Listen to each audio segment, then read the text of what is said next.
Afraid of death, I took to the mountains. There, again and again, I meditated on the uncertainty of the hour of my death.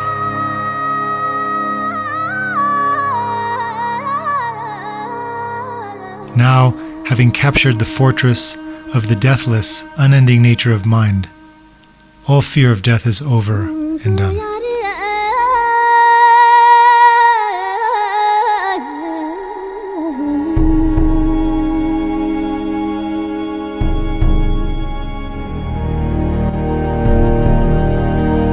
Who is Milarepa?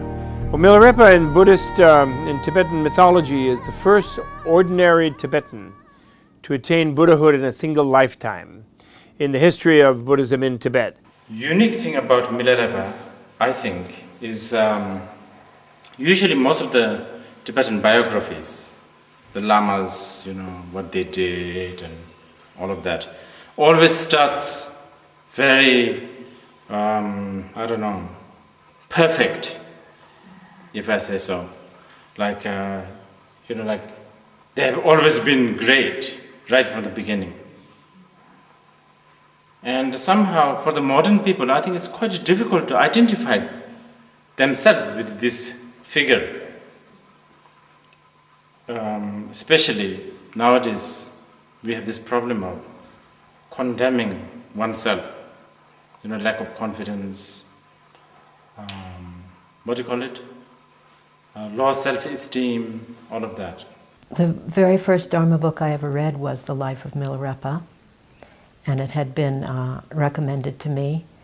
And my first impression was that as I read the story, I identified with him tremendously. Until that time, anything I had ever read about a spiritual teacher had always been so much from the point of view of a fully awake, a fully enlightened person. I had never read the story of a Dharma teacher that presented him as a human being. And so it made a great impression on me because I sort of identified with him every inch of the way in his life. I think ordinary Tibetan most probably felt that they could become a practitioner and they could have realizations. But maybe people who have done deeds that were not wholesome, that were quite negative, for them to have this kind of a hope, most probably came from Milarepa. So here is this guy who has done quite a severe things, like killing over 30 people within one go. That's a big deal. Black magic, killing actually relatives, and actually went through lots of problems, worldly problems, family problems. And there was love involved and revenge. So he was a very ordinary, so to speak.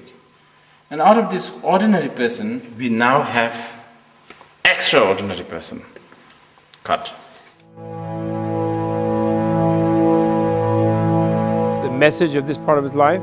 Samsara, misery. It's really the sadness of being displaced by his uncle, father dying. The essential misery of the family life, actually, is what it's about in the movie.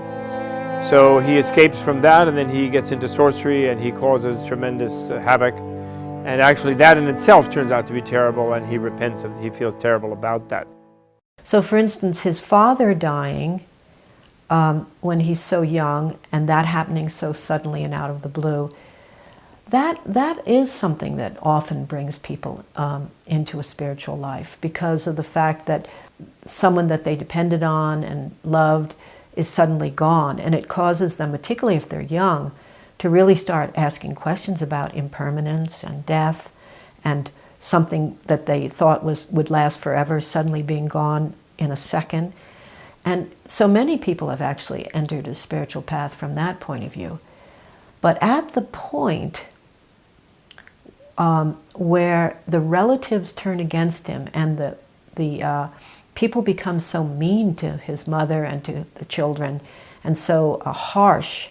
At that point, almost always you could predict that what would happen is exactly what was his mother's response, was that you feel hatred, you feel anger, you feel revenge, you want to get even. And for him it was tremendous injustice. And especially he felt so sorry for his mother who was being treated so badly. And that sort of gave him a special sense of mission in his life. The desire for happiness that all human beings have, according to the Buddhist teachings, the human beings are equal in this respect, that they all wish for happiness and they don't want to suffer. And his mother, of course, was no exception to that, nor were the two children. So when they were wronged, and not only wronged once but wronged over and over, I think she was very much determined to get the fairness, and in their position they didn't have the means to get fairness. So only the solution then became a black magic, and then she had her son promise that he will have an accomplishment in that, and that they will be assigned, otherwise she will herself end her life. So he had a lot of pressure in that way. But our desire for happiness and our methods for going about it are not in sync. They just absolutely, we do the wrong thing to try to get happy. So the whole reaction of his mother and using Milarepa in that way to try to get revenge on the relatives is a setup for misery. So what happened to them after that is completely predictable. And the sad thing is, all over the world, this is exactly how people are going about trying to get happy, is by getting even. And when he actually used his black magic, it was really so destructive for the villagers. And that is how things happened. And uncle and aunt, on a particular day, this is the story goes, they were having wedding at the house. They had two-storied house, and people were, dancing and singing. They were, drinking chang and all of these things. And that was the day Milarepa specially targeted the family for destruction. And when the black magic actually happened, it seemed like an earthquake. Something suddenly happened. The house was shaking. Then horses beneath the house, they were all frightened. They were jumping. And so horses ran out, half of the house fell, people, were troubled, and some of them died, but uncle and aunt did not die. He was saving them so that they can witness what was, happening. This is the story.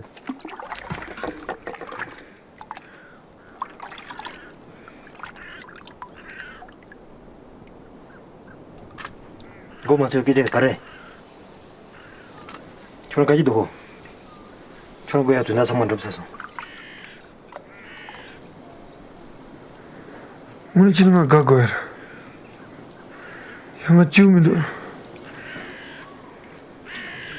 The great thing about this story is Milarepa found his spiritual path from the worldly, from the worldly point of view. He found the path because he had a tremendous remorse, guilt. If not for that remorse or the guilt, Milarepa would have never managed to achieve what he has achieved. Many, many people do get onto the spiritual path because of difficult circumstances, that they hit the bottom. I mean, if you were to speak to a lot of people who are just ordinary people like myself who have become very devoted to the spiritual path, in this case the Buddhist path, as well as very realized teachers, so many people will tell you that it was very difficult circumstances that got them to start asking questions and got them onto the path. So in that way, Milarepa, it wasn't bad enough just that the relatives turned against him, but somehow when he saw what he had done, when he saw the terrible things that he had actually done, then that's what was the hitting the bottom for him, I think. And that's kind of not all that uncommon, that difficult circumstances are what cause you to ask questions. For instance, the Buddha himself, when it was seeing suffering that caused him to start asking questions. So I think Milarepa, by realizing what a horrible thing he had done, he had a lot of remorse, and from that, the rest of his life unfolded in a very positive direction.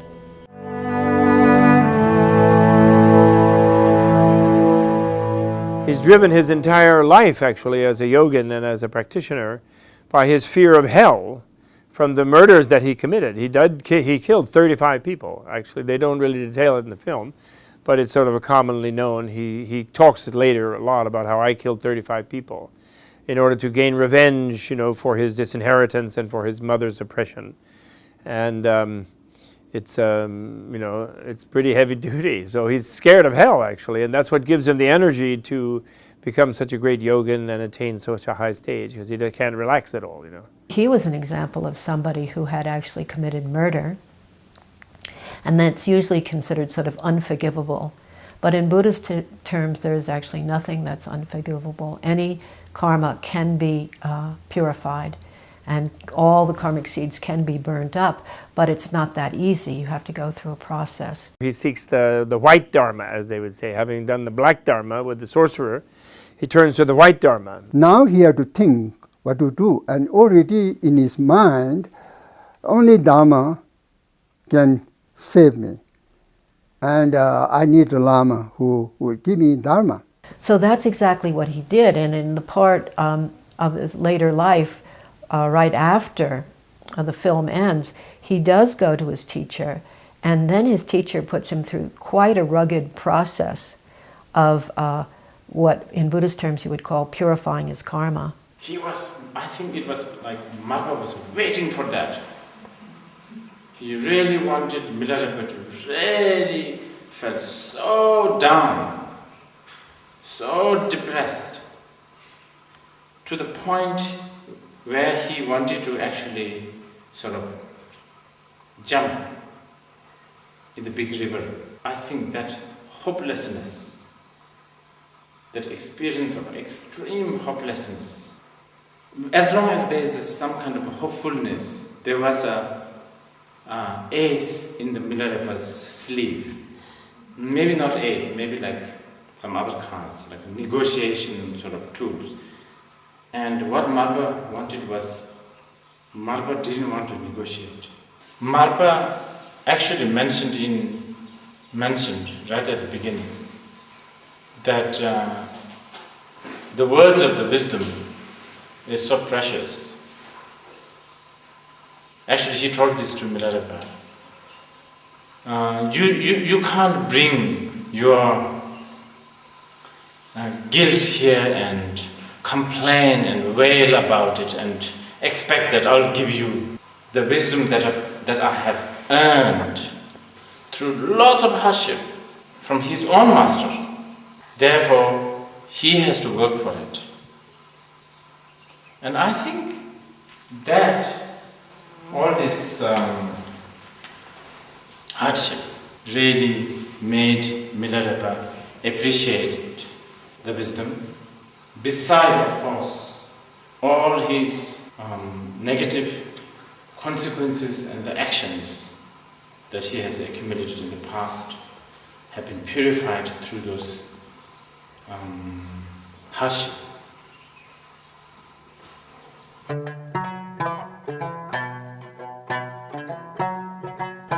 Having gone through all the experience that he has gone through with his teacher, and when he received the teachings, he was very determined.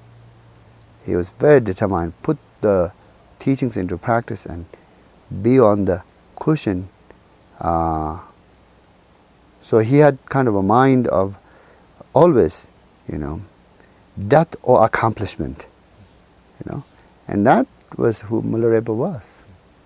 There are many poems in the Milarepa literature where people say, oh, this is horrible, you're living in this horrible cold area and you don't have any clothes and you don't this and you don't have that. And he sings these songs about how extremely happy he is and how blissful it is the way he lives.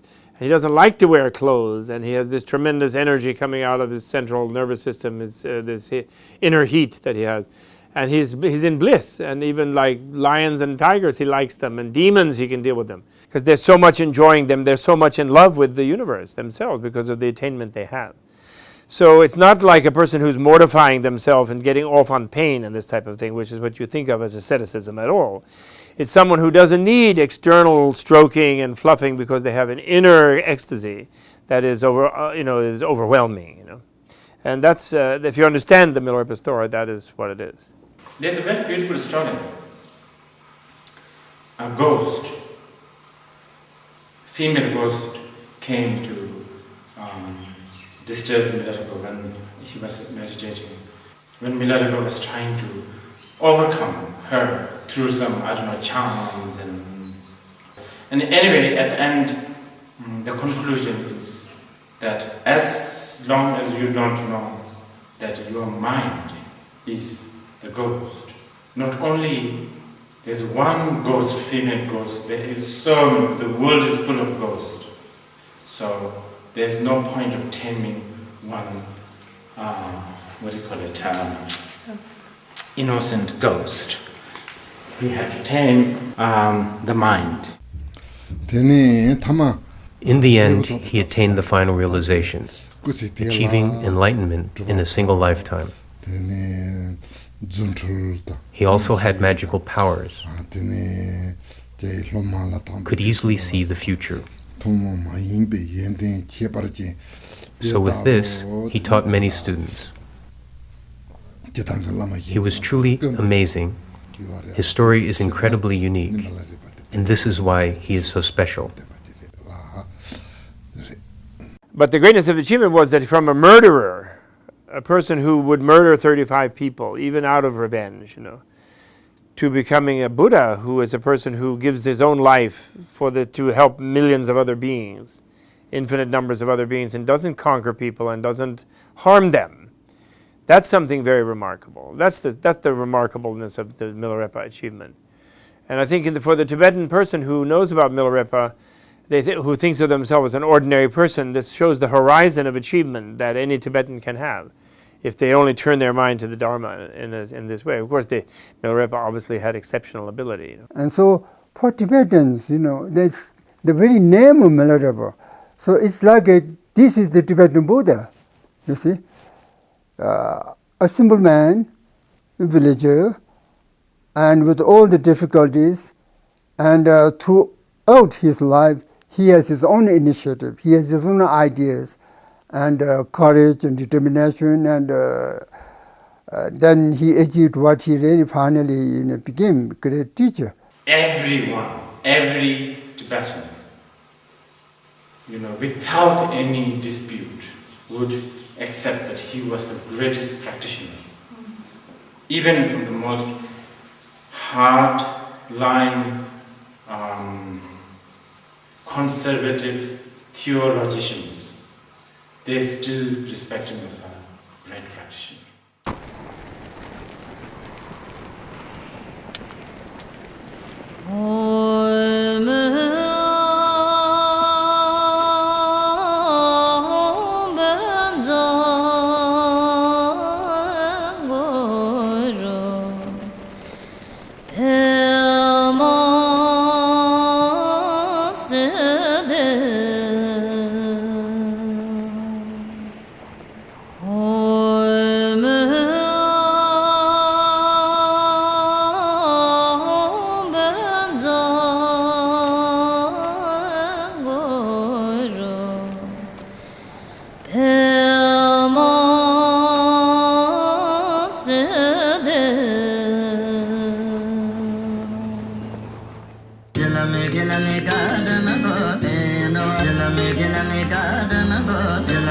Jala me